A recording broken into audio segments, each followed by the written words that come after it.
Posso?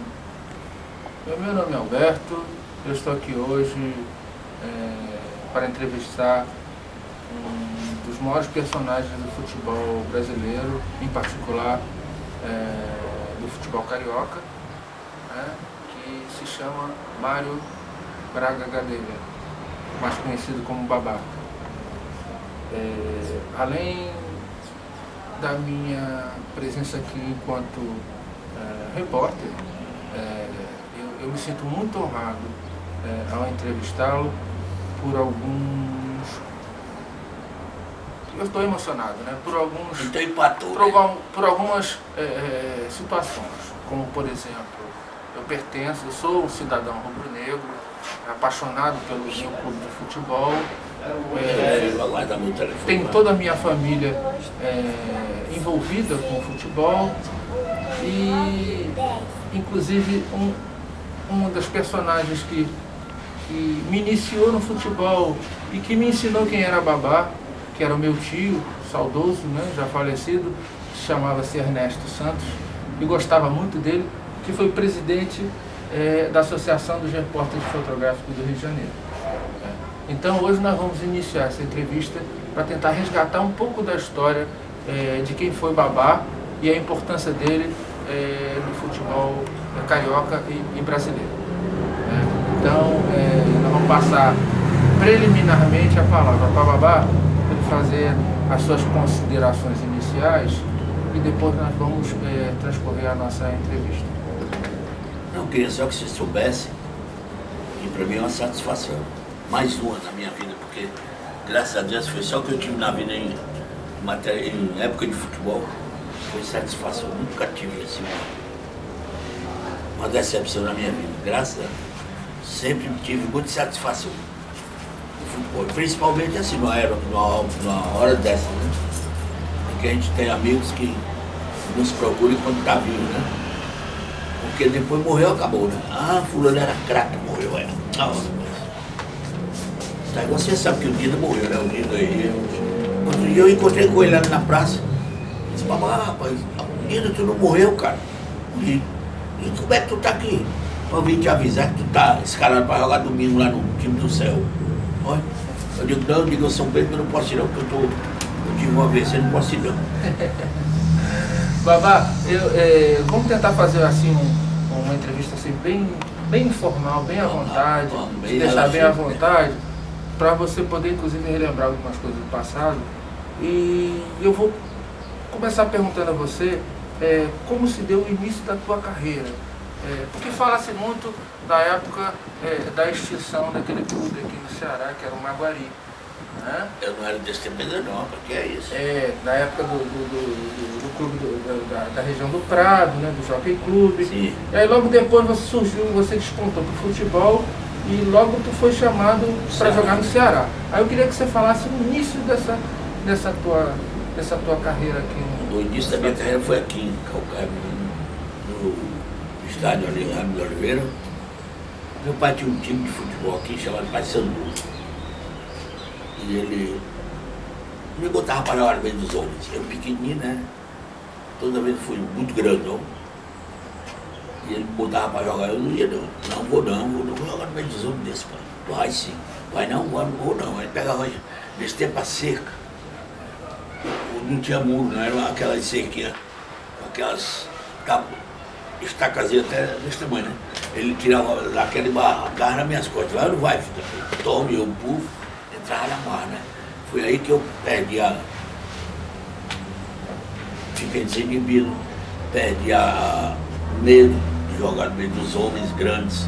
Foi daí pronto, pra frente foi só coragem e talento. E né? Como foi o teu primeiro teste para entrar na equipe do Ceará nessa época? Foi em 1953, por aí, né? Dois por aí. Entrei no Ivonísio, Mosca de Carvalho, que era quem mandava no Ceará. Era ele e o Elias Bachar, quem mandava. E o Ivonísio sempre era amigo aqui, muito amigo nosso aqui, do meu pai, sempre vinha assistir os jogos aqui, no Calcaia. Aí ele me viu os jogos e me levou para lá para jogar no juvenil. Naquela época como o César Moraes. O César Moraes tinha se transferido para o Rio para jogar no América, no Rio. E não tinha meia esquerda. Ele foi, me levou e me botou na meia esquerda, pronto. Daí eu fiquei. Me diga uma coisa, aí tu jogou no Ceará, chegou a jogar um ano completo? É mais ou menos isso. Aí logo depois veio a sua transferência para o Rio de Janeiro. Aí a pergunta que a gente faz é o seguinte: você tinha interesse em ir para um clube do Sudeste ou essa transferência ela se deu assim a toque de caixa? Por acaso. Por acaso. Explica pra gente o seguinte, a coisa mais engraçada, eu fui no esporte, do Recife, quando eu me chamava Pedro Matos, que era o zagueiro que tinha aqui, foi vendido para lá. E eles pediram o Pedro Matos para me levar para me fazer um teste. Lá no esporte, eu fui primeiro, eu falei com o Roniz, eu vou fazer um teste lá. Não vai não. Não deixou eu ir não, de jeito nenhum. Aí eu digo, por que eu não vou no seu profissional aí, no seu lado? Aí fui.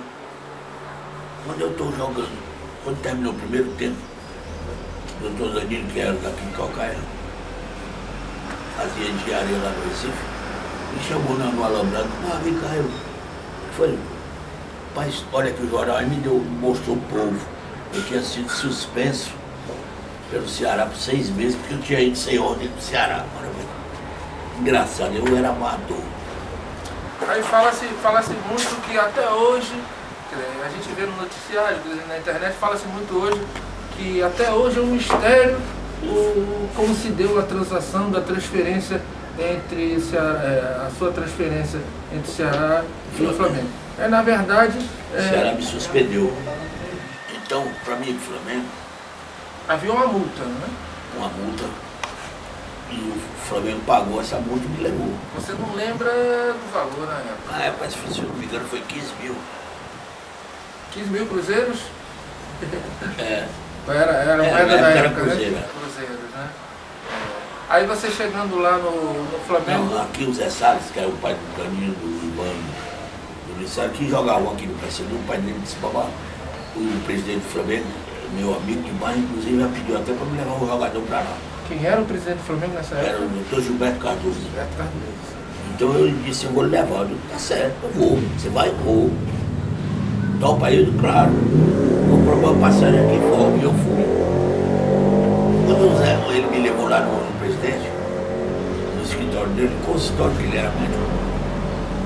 Salles, cadê o jogador que você disse que ia trazer para mim lá no Ceará? Rapaz, tô esperando. Tá aqui. Quando ele mostrou a mim, esse tamanho pequenininho. 1,54 m. Dessa finura. Eu pesava 50 e poucos quilos. Não, Salles, eu não quero para infantil não, rapaz, nem juvenil, eu quero para profissional. Doutor Gilberto, vai, esse menino era um profissional, rapaz, não se preocupe. Aí ele foi me deu um cartãozinho, vai lá pra Gávea, procura o Nino Canegal, que era ele tomava conta do aspirante, ele de juvenil, entrega esse cartãozinho a ele para deixar você treinar. Eu fui. Eu cheguei lá no Canegal, olha, pronto, que soltou. Você joga de quê? Eu digo de meia esquerda, eu jogava aqui meia esquerda. Eu digo, eu jogo meia esquerda, não, mas não pode não. Você com esse tamanho aí, meio de campo, pode nada, pai. Não pode de jeito, não vai pra ponta esquerda. Vou lá treinar lá na ponta esquerda, aí botou pra treinar na ponta esquerda. Aí pronto. Eu acostumado a jogar no esses profissionais, né? Qual foi, me diga uma coisa, qual foi o primeiro treinador do Flamengo quando você chegou lá? Foi em 54, né? Freitas Solis. Já era o Freitas, né? E aí eu te pergunto, você com aquele peso que você tinha, com aquela estatura baixa, que é 1,54 m, como foi para você, que eu sei que no início da carreira foi um pouco difícil, como foi para você disputar uma vaga no elenco com esquerdinha, zagueiro, entre outros? Como foi isso aí? Que essa carreira tua... Tinha um lateral direito chamado Marinho. Sim. Foi até treinador aqui no Ceará, pai do Paulo César Caju. E o Marinho não gostava muito de mim, dizia, Babazinho, eu vou dar porrada em você aqui para você perder o medo, que não tem medo de jogar. Posso dar? Não pode. Cada treino, bom, ele dava paulada em mim, né, para valer. Eu comecei a enfrentar o negócio peito a peito e perdi o medo e fiquei. Aí pronto. Aí o pessoal do Flamengo, que era o pessoal gostava de mim, porque além de eu jogar mais ou menos, eu era um cara que era muito querido por eles. E o ponto esquerdo titular era o Zagallo, que ninguém gostava. Ninguém gostava do Zagallo muito, não. Ele era meio entregador, sabe? Aí, resultado, ele, babá, é por aí que não, já botar você no time. Tudo bem, comecei a treinar nas piranhas, comecei a treinar bem, pra cima mesmo. Aí eles, o que ele fazia? Pra ele dar a bola pro Zagallo, em vez de ele dar um passe bem curto, dava uma paulada em cima dele, pá! Vai dominar daqui, que dominasse, a bola tinha ido embora, né? Aí o pessoal começou a dar vaia, aquele negócio todo, né? Eu digo aqui, aí pronto, começou a... E ele era meio medroso, não tinha peito não, eu tinha mais do que ele, isso aí é verdade. Aí eu comecei a entrar mesmo pra nele, aí o treinador começou a me colocar de titular nas excursões. A gente fazia muita excursão para a Europa, o Flamengo todos os anos ia para a Europa. Aí na excursão, ele me colocava no time. Primeiro eu era muito pequenininho, o pessoal ia achar graça, aquele menino velho jogando no meio dos homens, né? E eu ia, jogava, eu comecei a jogar bem, rapaz. Comecei a jogar bem mesmo, porque aí eu fiquei titular na Europa. Todas as vezes que o Flamengo ganhava a Europa, o titular era eu, o Zagallo ficava na minha reserva. Mas quando eu ficava grosso, porque quando chegava na época do Campeonato Carioca, em vez de ele me manter, me deixar no time, ele me tirava do Zagallo. Ficava grosso, aí pronto. Eu fui reserva dele durante 4 anos. Daí, a época que teve a seleção brasileira de 70, né, que foi campeão, ele foi convocado. O ponto esquerdo era ele. Tinha na época os pontos esquerdos, Pepe, Zagallo, Babá e o ponto esquerdo do Fluminense, não me lembro, esquerdinha, Pinga do Vasco. Tinha o esquerdinha também. E tinha vários pontos, quer dizer, ele tinha 4, na verdade, o Zagallo, inclusive, foi contratado para substituir o esquerdinho na seleção. É. E olha, veja bem, ele tinha 4, 5 pontos para escolher, né? Ele escolheu a mim, escolheu o Zagallo, escolheu o Pepe. Só que um bonitão que tinha lá na CBF disse que eu era muito pequenininho para jogar na Europa. Podia não. Aí tiraram a mim, me cortaram e botaram o Pepe. Aí foi o Zagallo e o Pepe para a Copa do Mundo, 70. Eu estava até lá nessa época, estava morando lá. Me fale uma coisa, no período, teve um determinado período que foi no período do primeiro tricampeonato do Flamengo, 53, 54, 55. que houve uma mudança tática no time do Flamengo. Você foi recuado para o meio campo, para a meia esquerda. Eu sempre jogava. Você acompanha com o Jordan? Eu fui titular, e com o Dida. Eu nunca fui titular nessa época aí não, eu era reserva. Só que ele me botava para jogar 3, 4 partidas, às vezes eu entrava. Então quando o cara joga pelo menos um, é considerado campeão também, porque não é o título, né? Aí eu fui campeão. Nessa época, 53, 54, 55. Eu estava olhando a retrospectiva dos jogos do Flamengo nesse período que abarca meados da década de 50 até 61, e pude perceber pelas súmulas que você era mais ou menos um carrasco de São Paulo, né? Fez muitos gols no Rio de São Paulo durante esse período, né? Eu fazia até um bocado de gol de cabeça, para fazer muito gol de cabeça. E mesmo sendo baixinho, né? Impressionante como eu fazia gol de cabeça. Eu fiz um gol de cabeça no Flamengo e Vasco, nós íamos jogar um hexagonal na Argentina. Então esse hexagonal começou no Rio, no Brasil. Flamengo e Vasco, Palmeiras e São Paulo, lá e foi assim. Quem fosse ganhando ia ficando para ir para a Argentina, né? Faltava assim uns 10 minutos para terminar o jogo. O Joel apareceu no meio, cruzou a bola. O goleiro dessa época era o Ita. O Ita saiu para pegar a bola.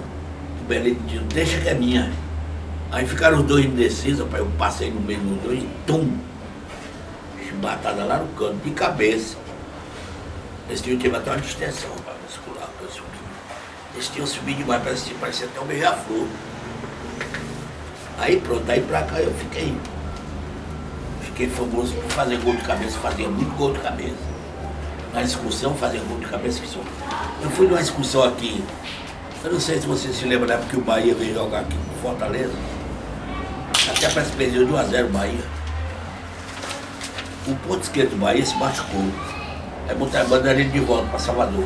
Aí o Pinguela, que era o treinador do Bahia, veio aqui em casa, pediu para mim com eles, para excursão, no Nordeste. No Norte, aliás. Eu disse, Miguel, rapaz, eu não estou nem treinando, eu estou aqui só passando esse tempo aqui, eu vou voltar por ele. Eu nem treinando, eu estou.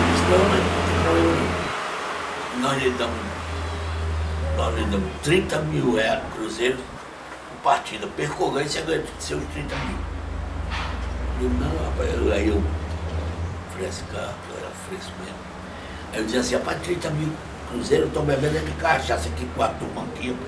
Se é lá dinheiro, ora. Aí ele foi, tá bom, nós damos 50, tá bom? Ah, 50 eu vou.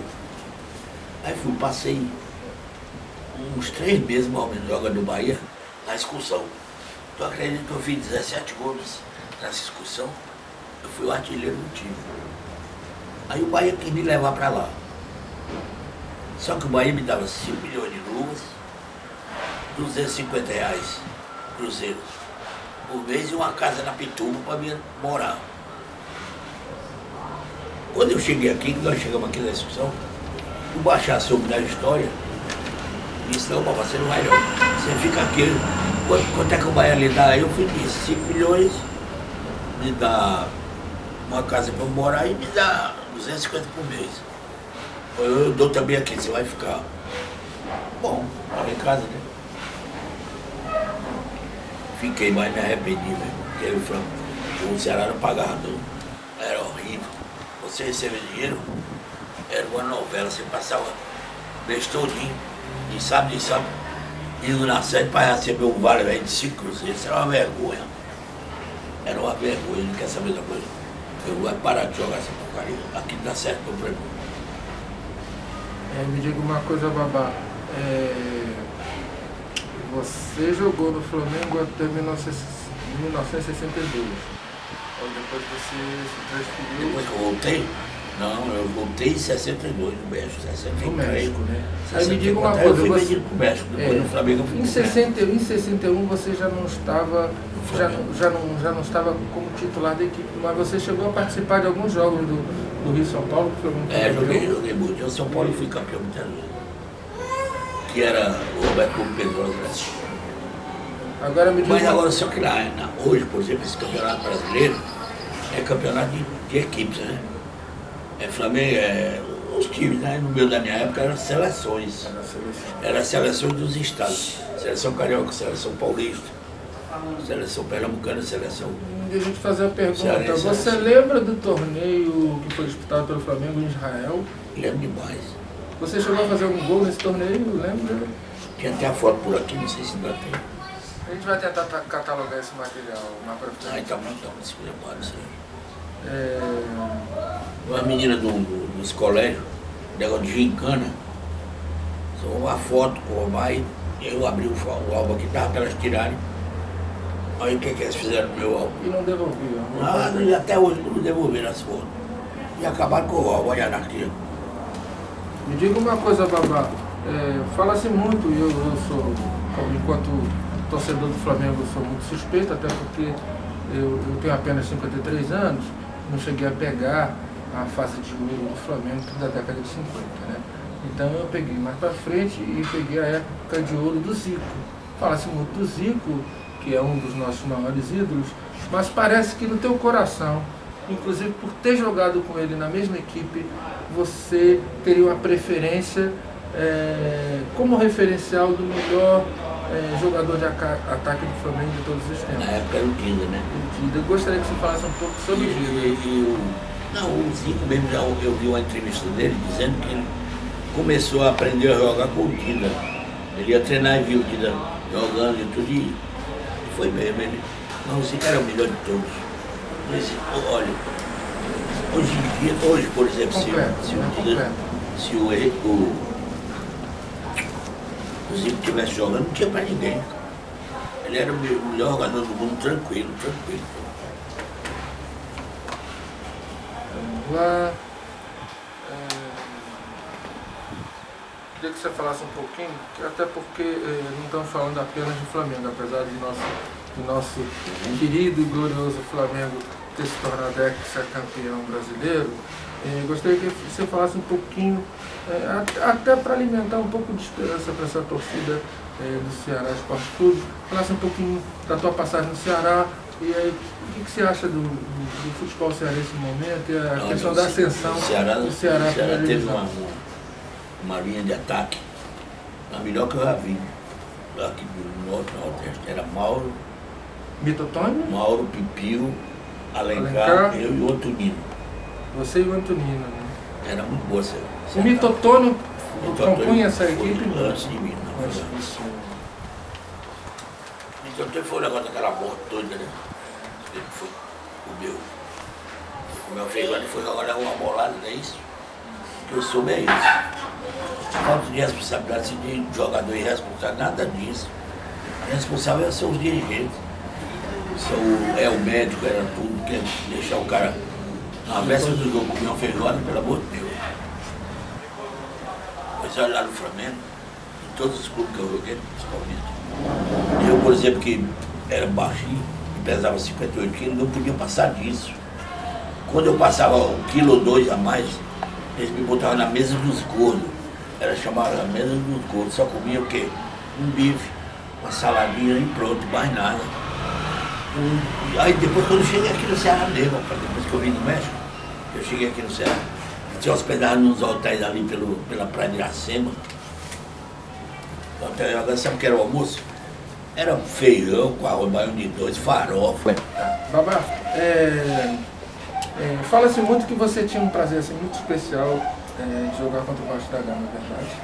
E por quê? Ah, besteira. Eu, inclusive, depois do Flamengo, é o time que eu mais apreciava, assim, não gostava, mas apreciava era o Vasco.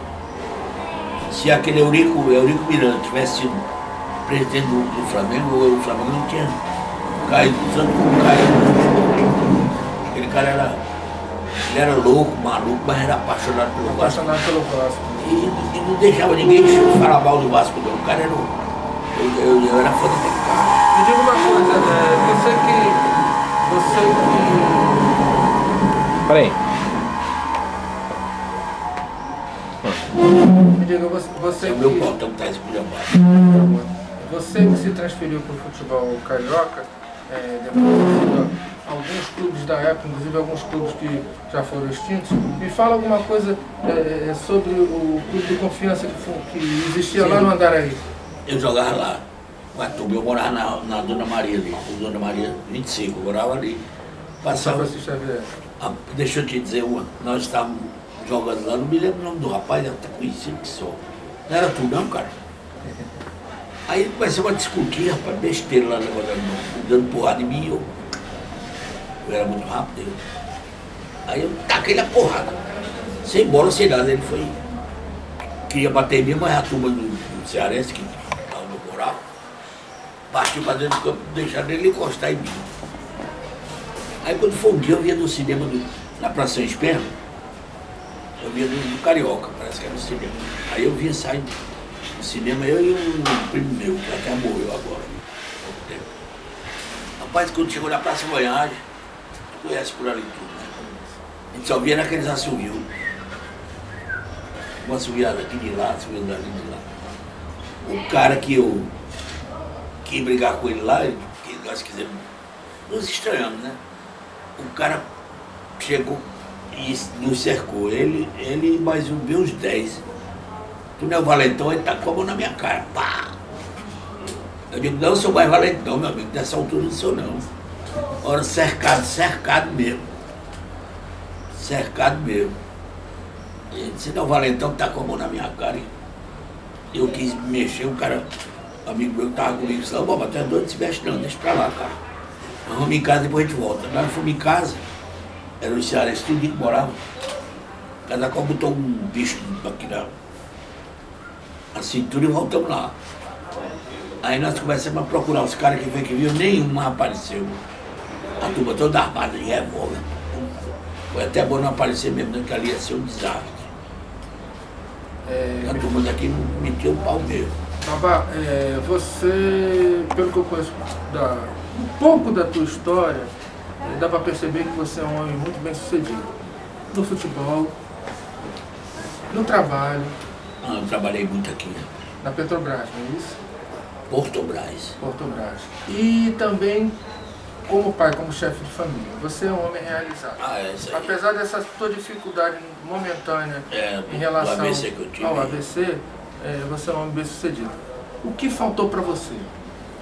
Em termos de futebol ou em termos de sua vida? Na minha vida, por exemplo, financeira, eu levei uma bombada de 42 mil dólares. Na época do exército estava se metendo, né, negócio de revolução, né? Sim, naquela época eu mandava dinheiro pra cá. Um cara que dizia que era meu amigo nada. Eu comprava dólar lá. Você estava no México, né? Eu comprava dólar lá a 850 cruzeiros. Aqui a gente vendia 2.500 dólar. Quer dizer, nessa brincadeira eu estava ganhando mais ou menos 40 mil dólares por aí. Quando foi, aí eu abri, deixei uma conta aberta no Jardim Botânico. Muito boa vista. Aí, passando bem uns 5 anos ou mais, eu recebi uma carta do gerente do banco. Babá, rapaz, deixou a conta aberta aqui pro cara botar dinheiro pra você aqui, não entrou nem um centavo aqui nesses 5 anos, não entrou nem um centavo. Digo, vale, meu Deus, agora eu tô lascado aí. Depois de 20 anos de jogar futebol desse jeito, aí fui lá no presidente do clube que eu jogava. Antônio Ortega, ele era reitor da Universidade Nacional Autônoma do México, uma universidade imensa. Só faltava se ajoelhar para mim ir fazer educação física. Não precisava fazer vestibular, pô, nada, precisava nada, era só entrar. Porque eu tinha um científico aqui, feito aqui, lá que eles consideram 3 anos de preparatória. Eu entrava direto na universidade. Mas era mulher de guarda, aí pronto. Eu vou lá estudar, eu era mulher, mas com absurdo. Aí eu não fiz. Sim, aí eu peguei, falei com ele, eu preciso do Brasil resolver os problemas meus lá, negócio de dinheiro lá, estão botando a mão no meu dinheiro lá, eu preciso ir lá, não vai não. Babá, nós estamos no meio do campeonato, você não pode sair daqui. Doutor Aniceto, rapaz, é só enquanto eu vou lá, passar uns 15 dias, 20 dias no máximo. Vai não. Eu vou na marra. Se você for na marra, você não joga mais. Eu suspendo aqui a sua. Eu dou uma coisa aqui no seu passe, você fica preso aqui para toda a vida. Você não joga mais. Então sabe o que você faz? Eu atrapo. E não pode dizer palavrão, não, desculpa. Não. Eu atrapo grosseiro de licença, sabe o que você faz com o meu passe? Enrola bem enroladinho e sabe que vai botar, né? E vem. Aí acerta, aí eu fui lá na Confederação Mexicana de Futebol, cheguei lá na federação, falei com o presidente da federação, ele disse, o que você quer?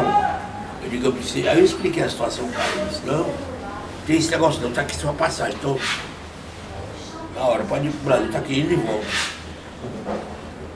Eu digo, eu não volto mais, não, essa porra. Aí vim embora pra cá. Olha, eu deixei esse meu carro que tu viu aí, eu deixei na garagem. Eu deixei bem uns 2 ternos, 3, um bocado de roupa dentro do apartamento onde eu morava. Aí peguei o avião e vim embora. Quando eu cheguei aqui, tava minha mulher e meus filhos, o Mário e Marias, Maria Gêmeo com o outro. No apartamento lá da minha cunhada, jogaram lá e os caras não queriam nem saber de lá, Nossa, embora essa porcaria daqui. Aí me trouxeram pra cá. Deixei ela aqui na casa do meu pai. E o dinheiro que é bom, ainda botei advogado, pai. Ainda gastei 2 mil dólares com advogado. Pra ver se eu consegui recuperar alguma coisa. Nada. Agora me diga uma coisa. Perdi tudo, tô quebrado, gente. Eu trouxe uns dólares aí no bolso que eu tinha vendido numa televisão, umas besteiras lá quando eu saí pra mim. Uns Na verdade, 2 mil dólares no o bolso. patrimônio que tu construiu foi através da Portográfica, com o seu sacrifício. E lá, futebol me rendeu, mas eu fui lesado. Lesado. Babá, me diga uma coisa, o Flamengo fez uma excursão, parece, a primeira ou a segunda excursão no Nordeste, e foi aqui em Calcaia que foi recepcionado. Parece que foi a sua família que recebeu o Flamengo. Um açude ali no teu açude, você já viu um açude que tem ali? Sim. Tinha um pé de sapoti. Era uma árvore lá grande. Você tem alguma foto, imagem da época? Não. Eu tinha muito, mas levaram tudo. Isso foi início da década de 50, né? Foi logo quando tu ingressou para nós. Foi em 62, se eu não me engano, 61 por aí.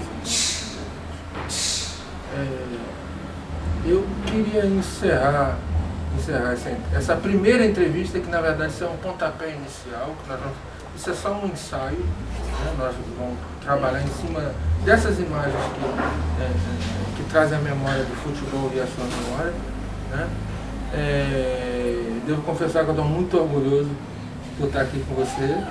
Emocionado. Aqui tem, não sei se ainda tem. Em nome da nação rubro-negra, essa campeã brasileira, nós queremos agradecer essa entrevista que você deu. Não sei se tem uma. E gostaria que você encerrasse.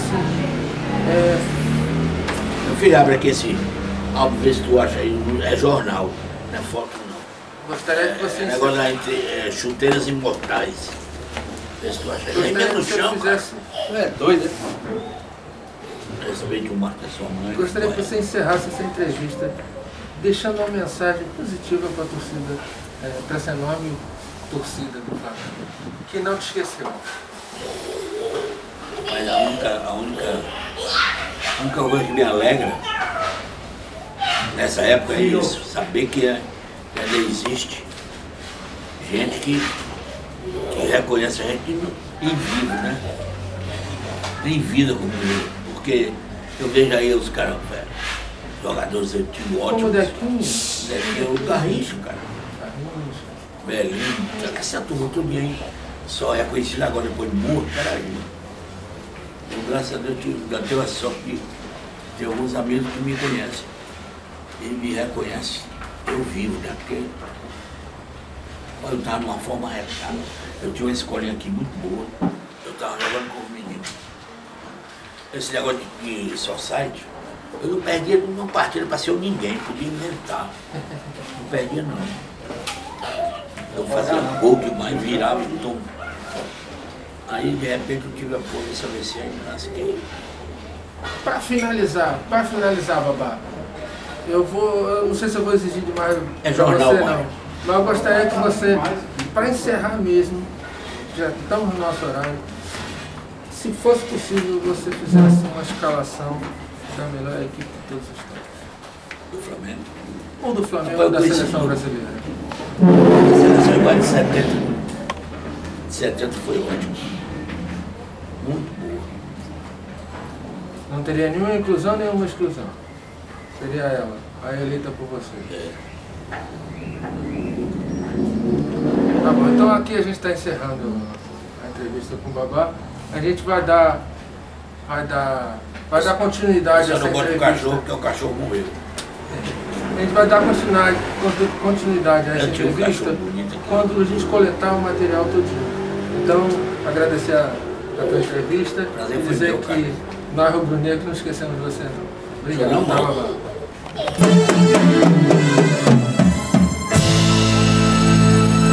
O Deus de milagres está aqui. E hoje o milagre vai fazer. O Deus de milagres está aqui,